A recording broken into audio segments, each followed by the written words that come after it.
Hello, তোমরা সবাই কেমন আছো? দেখে নিশ্চয়ই বুঝতে পারছো আজকের রেসিপি কী। আজকে হচ্ছে বাটার পনির। দেখো বাটার পনিরটা কত সুন্দর হয়েছিল। আজকে এটা আমরা রাত্রে ডিনার হিসেবে করেছিলাম।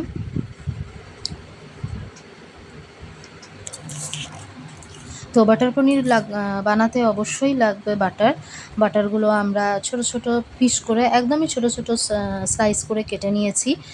আর বাটারটা আমরা দোকান থেকে কিনিনি, গোয়ালার কাছ থেকে নিয়েছিলাম। তো দেখো কত ছোট ছোট পিস হয়েছে বাটারগুলোর। তো বাটারগুলো আমরা নুন জলে ভিজিয়ে রাখতে হয়, কিন্তু আমরা একটু ফুটিয়ে নিয়েছিলাম, কারণ এই বাটার বলছি পনিরগুলো দেখলাম একটুখানি শক্ত শক্ত আছে।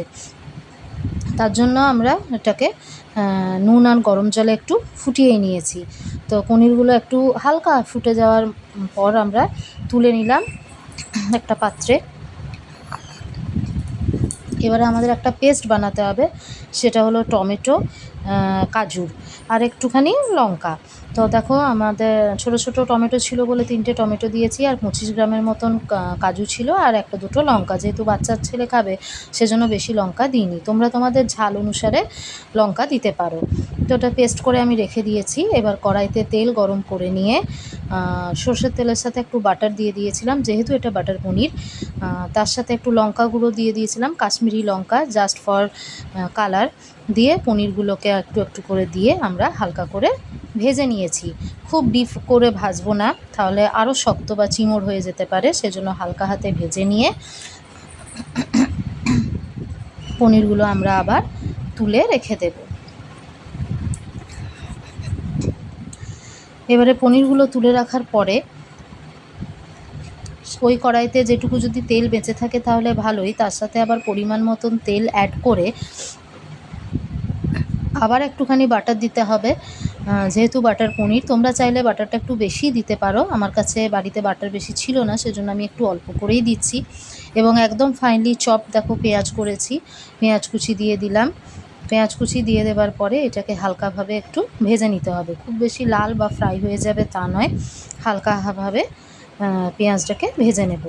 যেহেতু আগের তেলটাও মেশানো ছিল, একটু কাশ্মীরি লঙ্কা ছিল, তাই প্রথমে একটু লাল লাল মতন রঙটা হয়ে গেছে। এবারে আদা রসুনের পেস্ট আমরা দিয়ে দিলাম এখানে। দেওয়ার পরে একটু ভালোভাবে কষে নেব হালকা করে।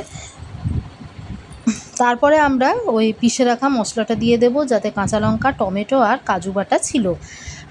এই মশলাটা দিয়ে দেওয়ার পরে আর একটু ভালো করে কষিয়ে নিতে হবে। এবার এর সাথে ধীরে ধীরে হলুদ, জিরে, ধনে, যেগুলো কমন মশলা হয় সব রান্নাতেই লাগে, সেই মশলাগুলো আমরা অল্প অল্প করে দিয়ে দেব। অল্প মানে কি, পরিমাণ মতন দিয়ে দেবো, 1 চামচ করে দিয়ে দেব। আর অবশ্যই তার সাথে নুন লাগবে, নুনটাও দিয়ে দেব নিজেদের স্বাদ মতো। দিয়ে এটা ভালো করে কষিয়ে ঢাকা দিয়ে রাখবো। ঢাকা দিয়ে রাখার পরে বারবার 2-1 বার তো তুলে দেখে নিতে হবে যে জলটা কীরকম আছে আর মশলাটা ঠিক মতন কষেছে কি না। তো এইভাবে কয়েকবার করার সাথে সাথে আমরা দেখো মশলাটা কষানো হয়ে গেছে, তেলটাও হালকা হালকাভাবে ছেড়েছে। আমি খুব বেশি তেল দিয়ে রান্নাটা করিনি, সেজন্য খুব বেশি তেল ছাড়েনি। দিয়ে হালকা জল দিয়ে একটুখানি আমরা নরম করে নিলাম মশলাটাকে। এইবারে আমরা কি করব, ঢাকনাটা তুলে দেখলাম 2-4 বার এরকম করার পর লাস্ট টাইম এই মশলাটা দেখলাম, এবং দেখার পরে আমরা এর ওপরে পনিরগুলো দিয়ে দিলাম।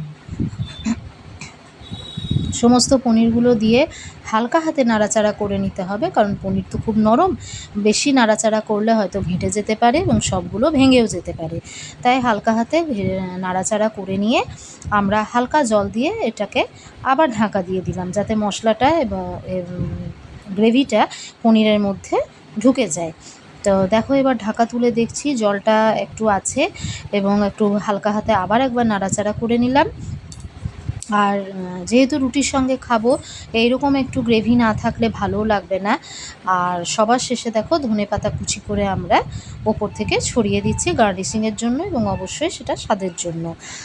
আর এর ওপর থেকে আবারও একটু বাটার দেব, যাতে বাটারের টেস্টটা একটু বেশিভাবে বোঝা যায়। যেহেতু বাটার পনির, সেজন্য বাটারটা একটু বেশি করেই লেগেছে। তো দেখো আমাদের রান্না মোটামুটি রেডি হয়ে গেছে প্রায়। এবারে উপর থেকে বাটার ছড়িয়ে আবার একটুখানি বাটার কিউব দিয়ে এটাকে ঢাকা দিয়ে রেখে দেবো, কিছুটা স্ট্যান্ডিং টাইম দেবো। বাটারটাও গলে যাবে এবং কিছুটা গরম মশলাও দিয়ে দিতে হবে এবং দিয়ে পরে এটা স্ট্যান্ডিং টাইম দিয়ে দেখো আমি এখন সার্ভ করছি বাটার পনির।